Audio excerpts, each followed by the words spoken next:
Hello student, welcome back Mathasaki classes. I am Abhishek Vaishnav. Take a new concept, geometry, ज्यामिति. I hope you enjoy our video. मैं खुश हूँ कि आप हमारी वीडियो देखकर एंजॉय कर रहे हैं और पढ़ने की पूरी कोशिश कर रहे हैं. आज हमारा जो कंसेप्ट चल रहा है बेसिक मैथमेटिक्स, उसी का एक टॉपिक ले रहे हैं, ज्यामिति, ज्योमेट्री. ओके स्टूडेंट, ज्यामिति कंसेप्ट में हम क्या करेंगे, जो बेसिक चीजें हैं, जैसे आपको ये जानकारी होगी जो आपने 6th क्लास में भी पढ़ी है कि बिंदु क्या होता है, रेखाखंड क्या होता है, किरण क्या होता है, रेखा क्या होता है. ये 9th क्लास में, 10th क्लास में और आगे भी आपके कंसेप्ट आएगा. लेकिन इसको एक बार अच्छे से क्लियर कर लेंगे तो आपको आगे की क्लासों में कोई तकलीफ नहीं होगी. तो सबसे पहले आपको ये जानकारी तो है, ये बिंदु होता क्या है, जिसको इंग्लिश में कहते हैं पॉइंट. ये इसका सिंबल है. अब इसकी परिभाषा डिफाइन करें तो किसी पेन या पेंसिल के नोक से अंकित चिन्ह बिंदु कहलाता है. उसके बाद है रेखाखंड, जिसको हम कहते हैं लाइन सेगमेंट. अब रेखाखंड की विशेषता क्या है, इसकी दूरी हमेशा निश्चित होती है. क्वेश्चन में हमेशा यह लिखा होता है कि रेखाखंड 5 सेंटीमीटर का रेखाखंड कीजिए, 5 सेंटीमीटर का लाइन सेगमेंट कीजिए. तो रेखाखंड की विशेषता क्या होती है, दो बिंदुओं को मिलाने वाली रेखा रेखाखंड कहलाती है और इसकी दूरी हमेशा निश्चित होती है. उसके बाद है किरण. किरण जिसको इंग्लिश में कहते हैं रे. किरण की क्या विशेषता, ये रेखाखंड से अलग है, ये एक निश्चित दिशा में जाती है. जैसे ये ए से शुरू हुई और बी तक निश्चित दिशा में अनंत तक बढ़ती है. इसको आप ए बी इस रेखा से भी दर्शा सकते हैं. और इसको एक एग्जाम्पल के रूप में दर्शाए तो टॉर्च. जैसे आप टॉर्च ओपन करते हैं तो जिस दिशा में टॉर्च होगी उस दिशा में रे यानी किरण जाएगी. तो रेखाखंड और किरण. उसके बाद है रेखा. रेखा की विशेषता है कि ये दोनों दिशा में अनिश्चित रूप से बढ़ती रहती है, जिसको इंग्लिश में कहते हैं लाइन. और इसको आप ए बी दोनों दिशा में दर्शा सकते हैं लाइन से. उसके बाद जो पांचवा है आपके प्रतिच्छेदी रेखा है, जिसको इंग्लिश में कहते हैं इंटरसेक्टिंग लाइन. क्या होता है प्रतिच्छेदी रेखा है, जब दो रेखाएं एक दूसरे को काटती है एक ही बिंदु पे, तो प्रतिच्छेदी रेखाएं कहलाती है. उसके बाद छठा है आपके समानांतर रेखाएं, पैरेलल लाइन. समानांतर रेखाएं क्या होती है, जब दो रेखाओं के बीच की दूरी समान होती है, दो रेखाओं के बीच की दूरी समान होती है. यहाँ पे देखो इन दो रेखाओं के बीच की हमेशा दूरी क्या होगी, समान. और एग्जाम्पल रेल की पटरियां, तो आप देखना रेल की दो पटरियां होती है, उनके बीच की दूरी हमेशा समान होती है, चाहे कैसे भी देखो. तो वो रेखा समानांतर रेखा कहलाती है. ये समानांतर रेखा आगे चतुर्भुज के कंसेप्ट में भी आएगा, कि चतुर्भुज में कंसेप्ट में भी आता है कि आमने सामने की भुजाएं समानांतर रेखा समानांतर होती है. तो उसका मतलब दोनों के बीच की दूरी हमेशा समान है. अगला है लंबवत रेखा है. जब दो रेखा एक दूसरे को समकोण पर यानी 90 डिग्री पर काटे तो वे रेखा लंबवत रेखा कहलाती है. यहाँ पे ये पीओ लंब है किस पे, एबी पे. उसके बाद जो 8वां है संगामी रेखा है. संगामी रेखा है जिसको इंग्लिश में कहते हैं कॉन्केट लाइन. वे रेखा है जो दो या दो से अधिक रेखा है एक ही बिंदु पे जाए. यहाँ पे दो या दो से अधिक रेखा है, अनंत रेखाएं भी हो सकती है, एक ही बिंदु से जाती है, वो कहलाती है संगामी रेखा है. अब स्टूडेंट इसमें क्वेश्चन कैसा बनेगा, जैसे बिंदु से क्वेश्चन बनता है कि एक बिंदु से कितनी रेखाएं गुजर सकती है, तो इसका आंसर है एक बिंदु से अनंत रेखाएं गुजर सकती है. क्वेश्चन ये भी बन सकता है कि दो बिंदुओं से कितनी रेखाएं गुजरती है, दो बिंदुओं से हमेशा एक ही रेखा गुजरती है. ठीक है. ओके स्टूडेंट, नेक्स्ट हमारा टॉपिक है कोण, जो आप हर कंसेप्ट में 6th क्लास में, 7th क्लास में, 8th क्लास में और 9th 10th में भी पढ़ेंगे. सबसे पहले कोण होता है क्या है, एक बिंदु से दो रेखाएं विपरीत दिशा में निकलती है. फॉर एग्जाम्पल यहाँ देखो, एक ही बिंदु से जब दो रेखाएं विपरीत दिशा में निकलती है तो उनके बीच में कोण बनता है.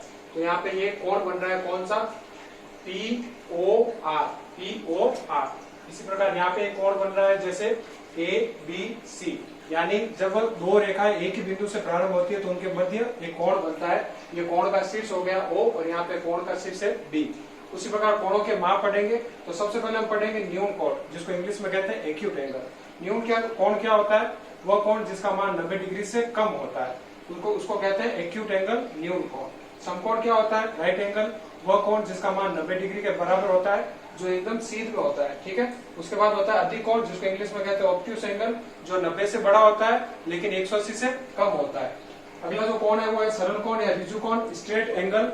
यानी जो कोण 180 डिग्री के बराबर होता है वो कहलाता है सरल कोण.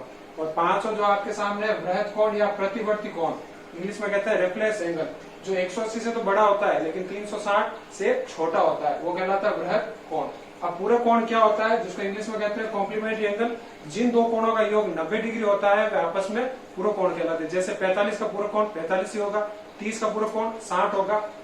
उसी प्रकार संपूरक कोण क्या होता है, इंग्लिश में कहते हैं सप्लीमेंट्री एंगल.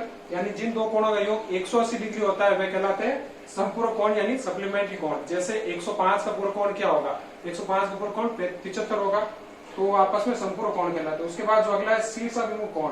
तो शीर्षाभिमुख कोण क्या होता है, जब दो रेखा एक दूसरे को प्रतिच्छेद करती है तो उनमें ध्यान रखना आमने सामने के कोण शीर्षाभिमुख कोण कहलाते हैं। और इनकी एक विशेषता ये भी है कि आमने सामने के कोण यानी शीर्षाभिमुख कोण बराबर होते हैं। क्या होते हैं? बराबर। ठीक है, ओके स्टूडेंट। इन आठ के अलावा दो कोण और होते हैं, उनके बारे में हम जानकारी प्राप्त करते हैं। पहले उनकी जानकारी प्राप्त करते हैं वो बनते कैसे हैं। जैसे दो समानांतर रेखाओं को एक तिर्यक रेखा काटती है, इन समानांतर रेखाओं का नाम है जैसे AB और CD। तो इसको PQ एक रेखा काट रही है।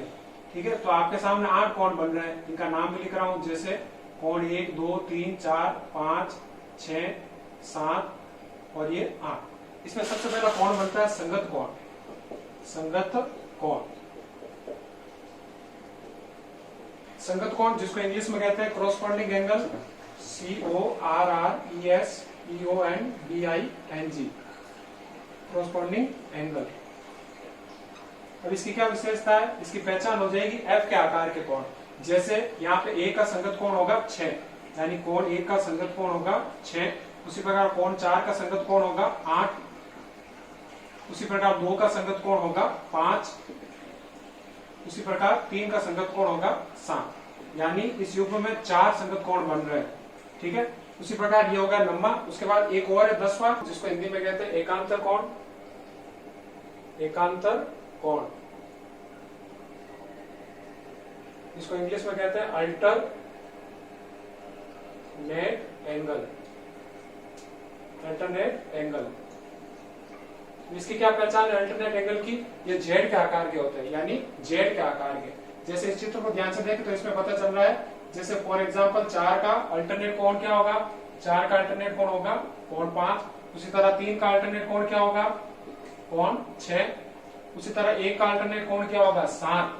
1 का अल्टरनेट कोण क्या होगा? 7। उसी प्रकार 2 का अल्टरनेट कोण क्या होगा? 8। ओके स्टूडेंट, तो अब तक हमने रेखाओं के बारे में और कोणों के बारे में जानकारी प्राप्त की है। नेक्स्ट वीडियो में हम त्रिभुज के बारे में और चतुर्भुज के बारे में जानकारी प्राप्त करेंगे।